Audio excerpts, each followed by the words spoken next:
Last class में हम लोगों ने प्रकाश के परावर्तन रिफ्लेक्शन ऑफ लाइट के सभी वीडियो को समाप्त किया था, जिसमें हम लोग के कुल लगभग 14-15 वीडियो बने हैं। तो अगर आपने वो सभी वीडियो को नहीं देखा है तो उसे जरूर देखें। आपको अच्छा लगे तो उसे लाइक करें और अधिक से अधिक शेयर करें। यदि आप हमारे चैनल पे नए हैं तो इसे सब्सक्राइब कर लें, जिससे आने वाले वीडियोज भी आप तक आसानी से पहुंच सके। आज से हम लोग सभी प्रकाश का अपवर्तन, जो कि फिजिक्स का दूसरा चैप्टर रहेगा, रिफ्रैक्शन ऑफ लाइट, इसके बारे में अध्ययन करेंगे।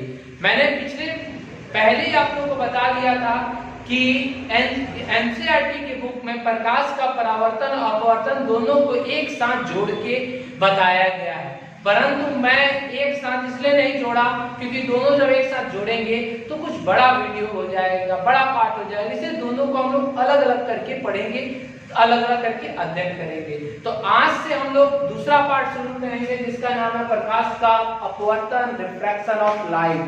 तो आप सभी नोट्स अब एक एक करके बनाना शुरू कर देंगे, और पहला पार्ट जहां पर खत्म हुआ उसके बाद 1-2 पेज आप लोग छोड़ दीजिएगा। अगर कुछ 1-2 क्वेश्चन नया उसमें ऐड हो तो आप लोग उसको ऐड कर सकते हैं, ठीक है।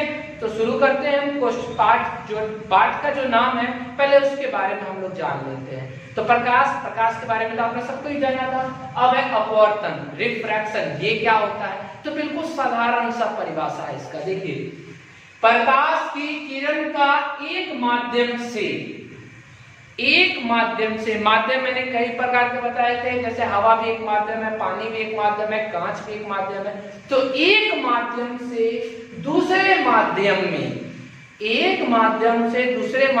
में जाने पर दिशा परिवर्तन मतलब मुड़ने की घटना को प्रकाश का अपवर्तन कहते हैं, अर्थात रिफ्रैक्शन ऑफ लाइट कहते हैं। फिर से एक बार देख लीजिए, प्रकाश की किरण का एक माध्यम से दूसरे माध्यम में जाने पर मुड़ने की घटना को प्रकाश का अपवर्तन कहते हैं। अभी तो हम लोगों ने जनरली परिभाषा पढ़ी, अब इसको हम कॉपी पे दर्शा के देखते हैं। जैसे हम लोग देखते हैं, ये अगर एक माध्यम, एक ये रेखा है जिसके इधर हमारा एक माध्यम है, माध्यम एक, और इधर नीचे भी माध्यम नंबर कितना है? 2 है, ठीक है। ये माध्यम 1 है और ये माध्यम 2 है। तो माध्यम और 1 और 2 को अलग करने वाली एक रेखा है, ये है, ठीक है। अब हम एक कोई प्रकाश की किरण लेते हैं। चलिए, प्रकाश की किरण लिया, यह प्रकाश की किरण, इस पर यहाँ पर आपतित हुई। आपतित होने के बाद यहाँ पर आपको पता है ये अभिलंब है, ठीक है। हम लोग जो अपवर्तन की बात कर रहे हैं, इसमें दोनों माध्यम जो होता है वह बिल्कुल प्रकाश का पारदर्शी पदार्थ होता है, मतलब कि दोनों माध्यम पारदर्शी होना चाहिए। पारदर्शी का मतलब कि प्रकाश उसमें आसानी से गमन कर सके। इससे पहले वाला जो पाठ हम पढ़ रहे थे उसमें हम लोगों ने यहाँ पर इसको क्या करते थे, ये ऐसे बार बना देते थे, जिससे ये सतह जो बन जाती थी वह परावर्तक सतह बन जाती थी। परंतु यहाँ दोनों सतह में प्रकाश की किरण आ जा सकती है, तो ऐसा बना दिया हम लोगों ने। तो हम देखते हैं, जब प्रकाश की किरण माध्यम 1 से निकलती है तो माध्यम 2 में जाना चाहिए, ऐसे भाई, ऐसे जाना चाहिए। परंतु जब वो माध्यम 2 में आती है तो वह मुड़ जाती है। क्या हो जाती है? मुड़ जाती है। इसी मुड़ने की घटना को जाना चाहिए ऐसे, परंतु यहाँ पर वो क्या होती? मुड़ जाती है। वह 2 प्रकार की मुड़ती है, एक अभिलंब से करीब मुड़ती है और एक अभिलंब से दूर, मतलब एक इसके इस साइड मुड़ती है और एक इससे उस साइड मुड़ती है। तो ये 2 प्रकार का बाद में पढ़ेंगे कैसे मुड़ती है। तो बस खाली यहाँ आप जानिए कि जब प्रकाश की किरण माध्यम 1 से माध्यम 2 में प्रवेश करती है तो वह किरण जो होती है वो क्या हो जाती है? मुड़ जाती है। मुड़ना मतलब कि हल्का सा जहां से उसको जाना चाहिए, ऐसे जाना चाहिए सीधा, पर तो ऐसे ना जाके थोड़ा सा विचलित हो जाती है, परिवर्तन, दिशा उसका परिवर्तन हो जाता है। इसी घटना को प्रकाश का क्या कहते हैं? अपवर्तन कहते हैं। क्लियर है?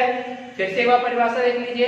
प्रकाश की किरण जब किसी माध्यम 1 से माध्यम 2 में प्रवेश करती है तो उसकी मुड़ने की घटना को प्रकाश का अपवर्तन कहते हैं। अब यहाँ प्रकाश की किरण हमने जो बनाई है इसको कौन सी किरण कहते हैं? तो सबको इसको पता है ये कौन सी किरण है, तो आपतित किरण है। पहले ही पढ़ा था हम लोगों ने, इंसिडेंट लाइट पढ़ा था, याद आ रहा है आप लोग को? ये वाला जो डंडा जो हम लोगों ने खींचा है ये इस पे लंब है, इसीलिए इसको हम लोग क्या कहेंगे? अभिलंब कहते हैं। क्या कहते हैं इसको? अभिलंब कहते हैं। ये वाला जो कोण यहाँ बन रहा है उसको सभी को पता है, उसको कौन सा कहते हैं? आपतन कोण कहते हैं। कौन सा कहते हैं? आपतन कोण कहते हैं। और यहाँ पर ये जो किरण जो बाहर निकल रही है, ये वाला तो मत देखिए, तो मैंने आपको समझाने के लिए दिया है। ये जो बाहर निकल रही है ये किरण को हम लोग कौन सी किरण कहते हैं? तो उसको हम लोग अपवर्तित किरण कहते हैं। अपवर्तित किरण कहते हैं। याद रखिए कौन सी किरण कहते हैं? अपवर्तित किरण कहते हैं। और इन दोनों का जो बीच का कोण है यहाँ वाला अपवर्तित किरण, ये अविलंब है, अविलंब के बीच के कोण को हम लोग क्या कहते हैं? आर कहते हैं। ये कौन सा कोण है? तो अपवर्तन कोण। ये अपवर्तित किरण है तो अपवर्तित किरण का कौन सा कोण हो जाएगा? अपवर्तन कोण हो जाएगा। ठीक है, तो यहाँ पे हम लोगों ने एक फिगर बनाया, इसमें हम लोगों ने देखा कि माध्यम 1 और माध्यम 2 है।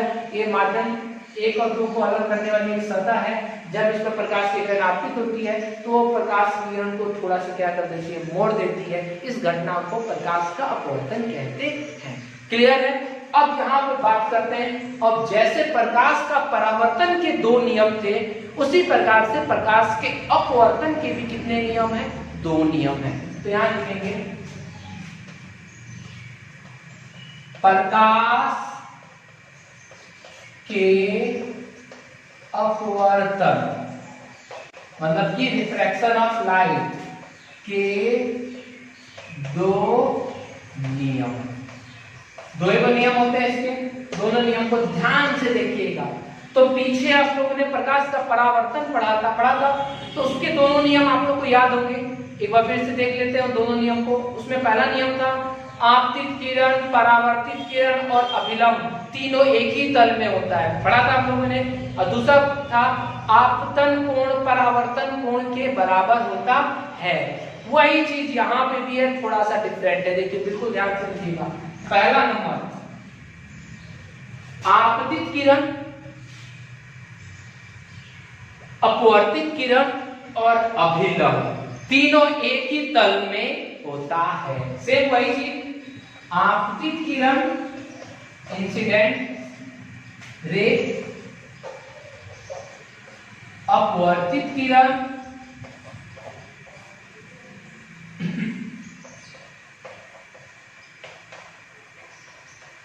रिफ्लेक्टेड रे, आपतित किरण, अपवर्तित किरण और क्या ये आपतन बिंदु पे डाला गया अभिलंब और आपतन बिंदु पर डाला गया अभिलंब। तीनों हो गया? ठीक है, तीनों एक समतल में होता है, समतल में होता है। ठीक है, तीनों कहां होता है? एक समतल में, एक सरफेस है, ये देख रहे हैं आप लोग, ये आपतित किरण, ये अपवर्तित किरण और अभिलंब तीनों एक ही समतल में होता है। तो पहला क्लियर है, फिर से एक बार देख लीजिए। आपतित किरण, अपवर्तित किरण और आपतन बिंदु पर डाला गया अभिलंब तीनों एक ही समतल में होता है। अब हमारा दूसरा जो नियम है बहुत ज्यादा इंपॉर्टेंट नियम है, क्योंकि आपके बोर्ड एग्जाम में इस दूसरे नियम से बहुत ज्यादा क्वेश्चन आए हैं। चाहे वो न्यूमेरिकल ले लीजिए, चाहे उसके फॉर्मूला को ले लीजिए, बहुत ज्यादा क्वेश्चन आए। तो इसमें देखिए बिल्कुल ध्यान से आप लोग देखिएगा। दूसरा जो है वह है आपतन कोण की जया। आपतन कोण की जया। अब आप बोलेंगे जया क्या होता है? तो जया को इंग्लिश में हम लोग साइन कहते हैं। क्या कहते हैं? साइन। अब ये बोलिएगा साइन क्या है, तो अभी तो आप लोगों ने जाना नहीं है, क्योंकि मैथमेटिक्स में 10th में हम लोग को sine theta, cos theta, tan theta के बारे में जानना है। तो अभी आपने शुरू नहीं किया है वो, इसलिए आप लोग नहीं जान रहे। तो साइन जो होता है वो दो कोणों के बीच का अनुपात होता है, ये सब हम लोग बाद में देखेंगे, ठीक है। बस आप यहाँ पे बस याद रखिए कि साइन आपतन कोण की जया।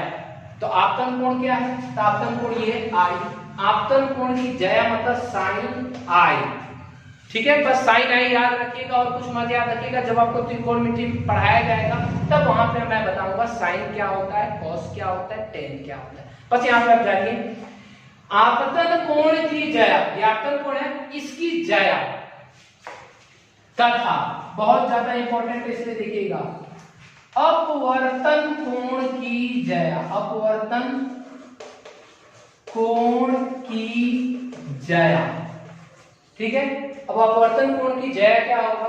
तो अपवर्तन कोण की जया यहां लिख देते हैं, अपवर्तन कोण की जया, ठीक है। तो अपवर्तन कोण कहां है? ये है आर, तो इसकी जया क्या हो जाएगा? Sine r. आपतन कोण की जया मतलब साइन आई तथा अपवर्तन कोण की जया मतलब साइन आर का अनुपात,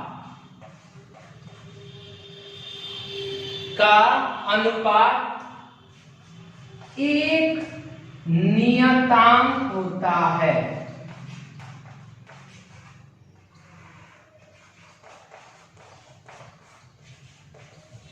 ठीक है। आपतन कोण की जया और अपवर्तन कोण की जया का अनुपात एक नियतांक होता है। नियतांक मतलब क्या होता है? कांस्टेंट, जिसका मान में कोई भी परिवर्तन ना हो उसे हम लोग नियतांक कहते हैं। अर्थात बहुत ज्यादा इंपॉर्टेंट इसलिए बोल रहे हैं, अर्थात आपतन कोण की जया मतलब साइन आई,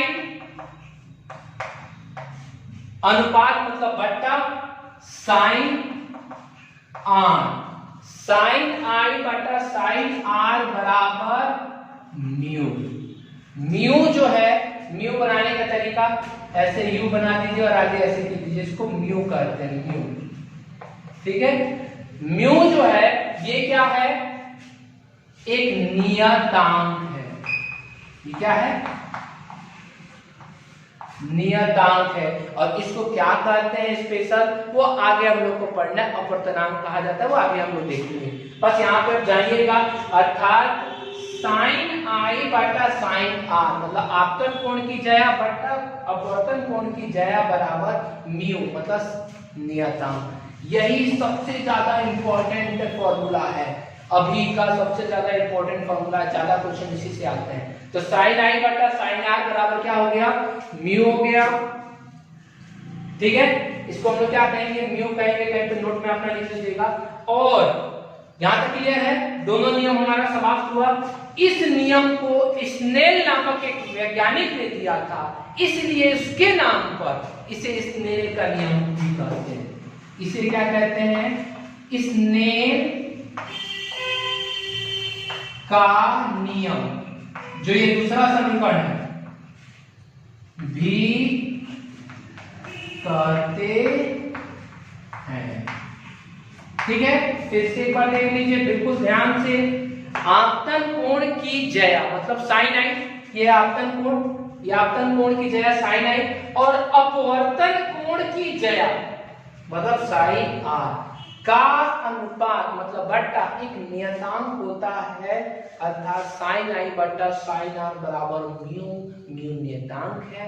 इसे स्नेल का नियम भी कहते हैं। स्नेल का नियम क्यों कहते हैं? क्योंकि स्नेल ने इसे दिया था। ये हमारा समाप्त हुआ प्रकाश का अपवर्तन और इसके नियम। बहुत ज्यादा इंपॉर्टेंट है, इसलिए आप अभी इसको फिर दोनों नियम को याद रख लेंगे और अपने दिमाग में बैठा लेंगे दोनों नियम है क्या, ठीक है। आज के लिए इतना ही। अगर आपको ये वीडियो अच्छा लगे तो इसे लाइक करें और अधिक से अधिक शेयर करें। धन्यवाद।